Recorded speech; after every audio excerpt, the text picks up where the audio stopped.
হুগলির রাজনীতিতে নতুন সমীকরণ।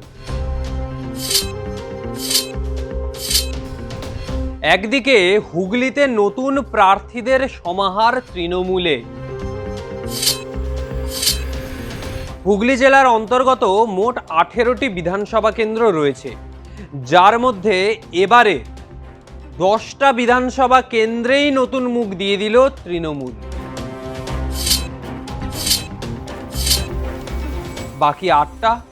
বাকি আটটা বিধানসভা কেন্দ্রে পুরনোদের ওপর ভরসা রাখছে দল। কিন্তু 18টা বিধানসভা কেন্দ্রের মধ্যে 10টাতেই নতুন মুখ দেওয়ার কি এমন কারণ পড়ল, যার কারণে এত নতুন মুখের সমাহার? পুরনো বিধায়ক, পুরনো নেতৃত্ব, তাদের উপর আর ভরসা রাখতে পারছে না অভিষেক বা মমতা। কেন তাদের ওপর আর ভরসা নেই? কারণ বহু নেতৃত্ব রয়েছে যাদের বিরুদ্ধে একাধিক সময় একাধিক দুর্নীতির অভিযোগ উঠে এসেছিল, আর তারই ভিত্তিতে এবার এই যে প্রার্থী তালিকা, সেই প্রার্থী তালিকায় হুগলি জেলায় নতুন মুখের সমাহার, এক রাশ নতুন মুখ। 18টা বিধানসভার কেন্দ্রে 10টাতেই নতুন মুখ দিয়ে দিল। এবার নির্বাচনে কি হবে হুগলি জেলায়, সেটাই প্রশ্ন। কারণ হুগলি জেলায় সাংসদ তৃণমূল কংগ্রেসের রচনা ব্যানার্জি, তিনি সাংসদ হলেন 2024-এর নির্বাচনে। তিনি জিতলেন, ব্যাপক মার্জিনে জিতলেন। বিভিন্ন সময় তার প্রচার দেখেছি আমরা, এক অন্য রকম প্রচারে তিনি নেমে যান। কিন্তু হুগলি জেলারই চুঁচুড়া বিধানসভা কেন্দ্র, যেখানে এর আগে জিতেছিলেন অসিত মজুমদার, সেই জায়গায় এখন বর্তমানে প্রার্থী তৃণমূলের সোশ্যাল মিডিয়া ও আইটি সেলের হেড দেবাংশু ভট্টাচার্য। নতুন মুখ।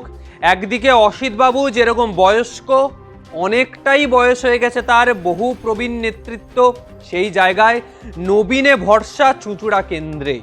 দেবাংশুর মতো একজন নবীন নেতৃত্বকে সামনে এনে প্রার্থী করা হলো চুঁচুড়া বিধানসভা কেন্দ্র থেকে। তারপরই ক্ষোভ শুরু দলের মধ্যে।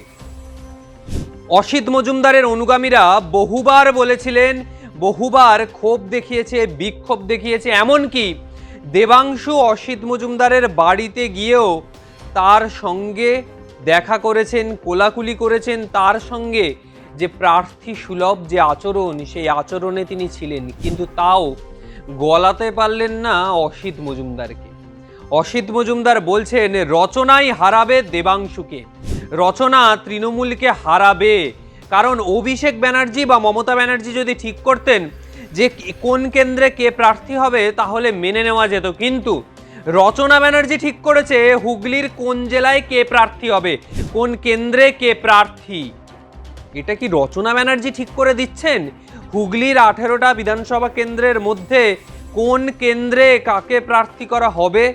আর তা নিয়েই শুরু হয়ে গেল রাজনৈতিক তরজা। কারণ রচনা ব্যানার্জি বেশি দিন হয়নি তার তৃণমূলে যোগ দিয়েছেন, বেশি দিন হয়নি তিনি সাংসদ হয়েছেন। রাজনীতির মার প্যাঁচ, জটিলতা এখনো বুঝে উঠতে খানিকটা সময় তার রয়ে গেছে।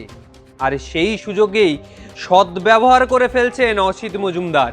যেহেতু দল তাকে টিকিট দেয়নি এবারে, যেহেতু দল তাকে মনে করেনি তিনি চুঁচুড়ার কেন্দ্রে দাঁড়ানোর যোগ্য, তিনি চুঁচুড়া কেন্দ্রে দাঁড়ালে যা ভোট পাবে, দেবাংশু দাঁড়ালে তার থেকে বেশি ভোট পাবে, এমনটাই মনে করা হচ্ছে।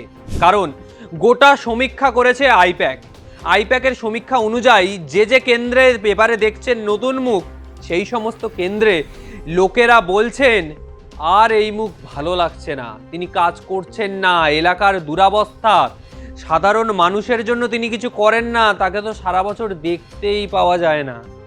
অথবা বহু নেতৃত্ব রয়েছে যাদের বিরুদ্ধে চাপা দুর্নীতির অভিযোগ এলাকার লোকেরাই উগরে দিয়েছেন। বিভিন্ন জায়গায় বিভিন্ন রকমের ছোট ছোট দুর্নীতি, যেগুলো হয়তো খুব বড়ভাবে প্রকাশ না পেলেও এই দুর্নীতির অভিযোগই পরবর্তী সময় তাদের বিধানসভার টিকিটের পথে কাঁটা হয়ে দাঁড়িয়েছে। এই দুর্নীতির কারণেই অসিত মজুমদার বা অন্য কোনো নেতৃত্ব তারা টিকিট পেলেন না, পেলেন নতুন প্রজন্মের নেতৃত্ব দেবাংশু ভট্টাচার্য।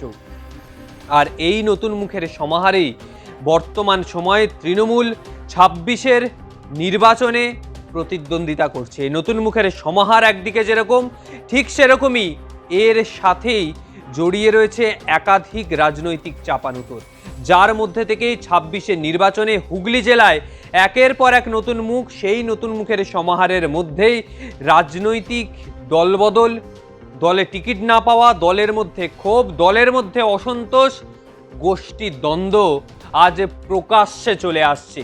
টিকিটটাই ছিল প্রধান লক্ষ্য, টিকিট না পেলে আমি দলের জন্য কোনো কাজ করব না, এই মনোভাব নিয়েই বসে রয়েছেন বহু লোক। তাকে দল এনে বসিয়ে টিকিট দেবে, তিনি নির্বাচনে জিতবে, তারপর দেখা যাবে, না হলে আমি কোনো কাজ করতে পারবো না। এই মনোভাবই কিন্তু তাদের পথের কাঁটা হয়ে দাঁড়ালো আজ। আজকের মতো এখানেই শেষ করছি। ভিডিওটা ভালো লাগলে অবশ্যই লাইক কমেন্ট করবেন, চ্যানেলটি সাবস্ক্রাইব করবেন, আপনার মতামত জানাবেন। আগামী সময়ে আর কোন বিষয় নিয়ে ভিডিও দেখতে চান অবশ্যই জানাবেন।